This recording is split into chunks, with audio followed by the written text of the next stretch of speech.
অষ্টম বর্ষের মংলামারো উৎসবের সূচনা করলেন কাঁথির প্রাক্তন বর্ষিয়ান সাংসদ শিশির অধিকারী। বৃহস্পতিবার পূর্ব মেদিনীপুর জেলার পটাশপুর ১ নম্বর ব্লকের মংলামারো উৎসব সমিতির আয়োজিত মংলামারো মেলার আনুষ্ঠানিক উদ্বোধন করেন কাঁথির বর্ষিয়ান সাংসদ। তিনি জানিয়েছেন, এই মেলা তাঁর ঘরের মেলা। 10 দিন ধরে চলবে এই মেলা। রয়েছে সামাজিক কর্মসূচি ও সাংস্কৃতিক অনুষ্ঠান।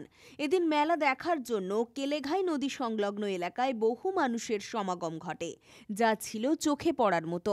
কিছু না, একটু আমি আমার ঘরের মেলা, আমি প্রতি বছরই আসি, এরা আমাকে ডাকে, আমি আসি।